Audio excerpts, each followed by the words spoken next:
안녕하세요, 범이스미입니다. 며칠 전에 기획재정부에서 21년 하반기부터 이렇게 달라집니다 라는 책자를 공개했습니다. 제가 미리 책자 내용을 한번 살펴봤는데요. 7월 1일부터 완전히 달라지거나 또는 새로 변경되는 제도들이 무려 170건이나 있었어요. 아마 모든 정책을 다 살펴보기에는 어려움이 있어서 이것만큼은 반드시 알고 있어야 할 제도 10가지를 추려서 정리해봤고요. 먼저 원하는 내용만 찾아서 보실 수 있게 댓글에 시간대별로 내용을 구분해놨으니까 보고 싶은 내용을 찾아서 보시면 보다 편하게 영상을 보실 수 있을 거예요. 그럼 바로 시작할게요. 첫째, 수입 배추김치 해썹 의무화. 최근 중국에서 김치를 만드는 영상이 큰 화제가 되었죠. 중국의 한 남성이 알몸으로 김치를 싣는 모습이 온라인으로 퍼져서 영상을 보신 분들 대부분 충격을 받거나 눈살을 찌푸리겠는데요. 그만큼 김치는 우리 식탁에 빠질 수 없는 음식이기 때문에 여전히 많은 분들이 수입 김치에 대해서 불안해하고 계실 거예요. 하지만 10월부터 수입 배추김치의 경우도 해썹 인증을 받은 해외 제조업소에서만 수입이 가능하도록 바뀌게 됩니다.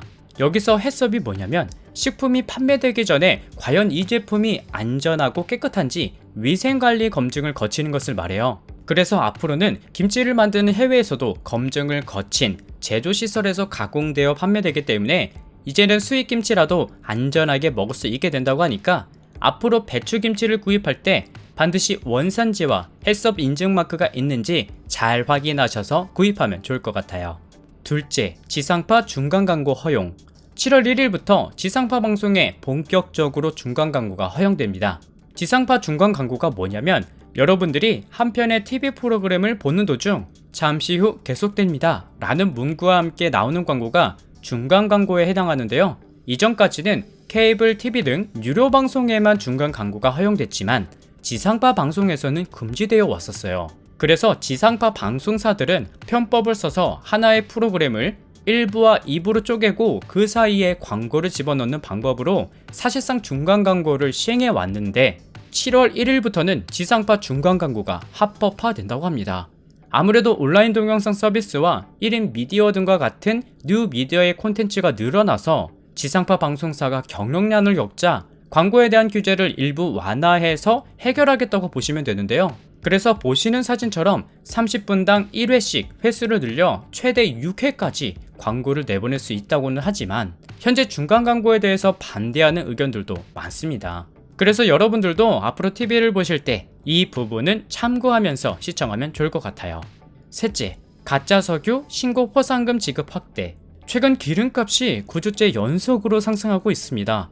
그래서 많은 분들이 10원이라도 더 저렴한 주유소를 찾아서 기름을 넣고 계실 텐데요. 하지만 최근 휘발유와 등유를 저렴한 금액으로 적어놓고 가짜 석유를 판매하는 주유소가 급증하고 있다고 합니다. 실제로 저도 운전하다가 어쩔 수 없이 타 지역 주유소에서 기름 넣는 경우가 많은데요. 근데 가끔 평소보다 기름이 덜 들어간 듯한 기분이 드는 날도 있습니다. 대부분 운전자가 그럴 때마다 에이 아니겠지 하고 넘어가거나 의심은 되지만 문제 삼지 않고 그냥 지나가는 일이 많았다고 해요.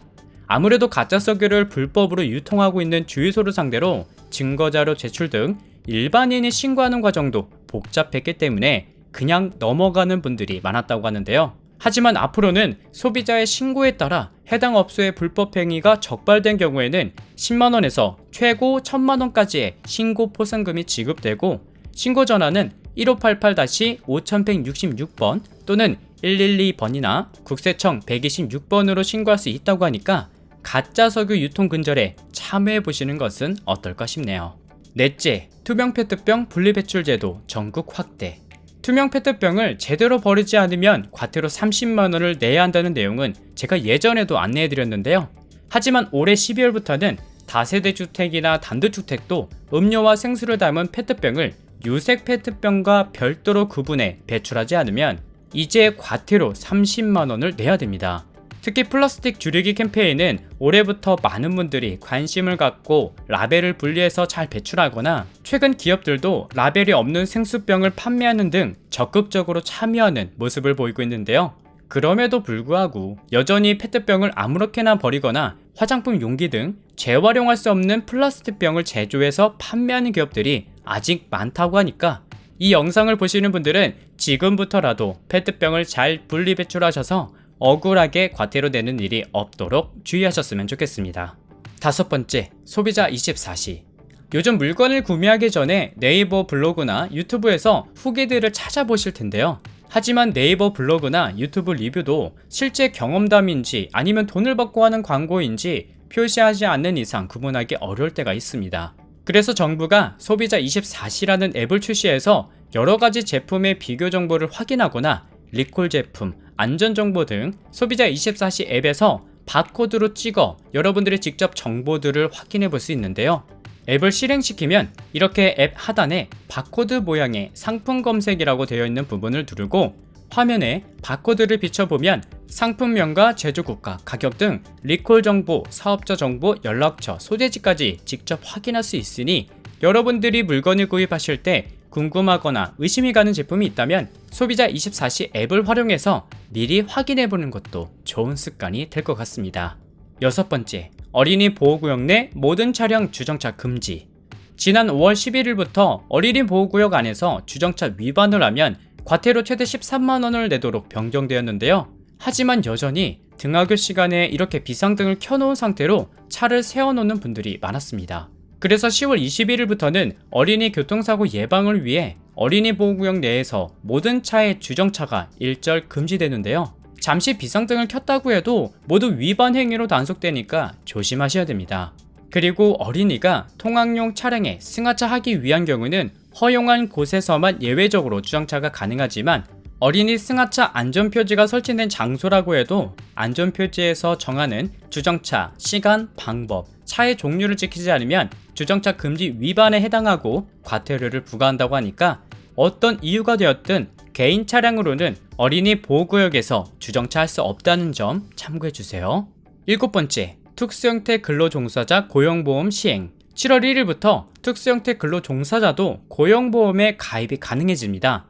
그래서 앞으로 보험 설계사와 택배기사, 가전제품 배송, 설치기사, 화물차주 등 고용보험 적용 대상이 12개 직종으로 확대됨에 따라서 특수형태 근로종사자도 실업급여와 출산 전휴급여를 받을 수 있게 된다고 하는데요. 해당되는 분들은 적용범위와 구직급여, 출산 전휴급여 등 세부 내용은 지금 보시는 표를 잠시 멈추셔서 참고해 주시면 되고요. 앞으로도 고용보험 적용 대상을 단계적으로 확대한다고 하니까 이번에 해당되지 않는 분들도 향후 좋은 소식이 있었으면 좋겠습니다. 여덟 번째, 전국 어디에서나 주민등록증 발급 가능.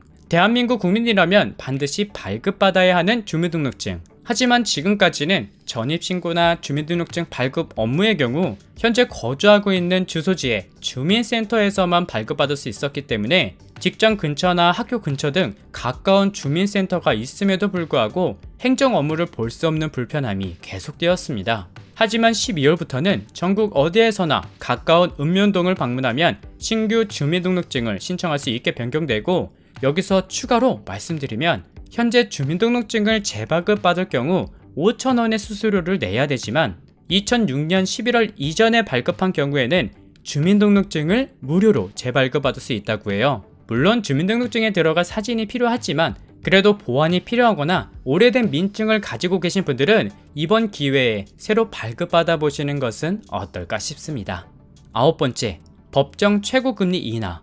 7월 7일부터는 법정 최고금리가 기존 24%에서 20%로 인하됩니다. 법정 최고금리라는 게 뭐냐면 금융회사 및 대부업체가 금리를 이용해서 폭리를 취하지 못하도록 막기 위해 만든 규정인데요.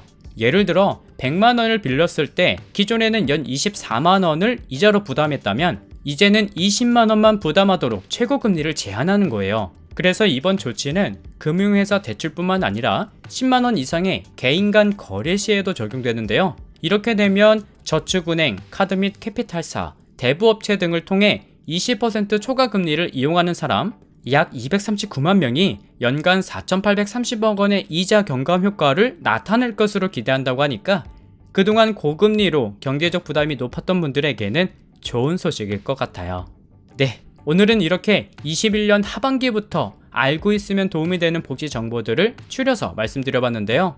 오늘 영상이 도움되었다면 주변 분들에게도 공유해 주시고 저는 다음 영상에서 더욱 좋은 소식으로 다시 인사드릴게요. 감사합니다.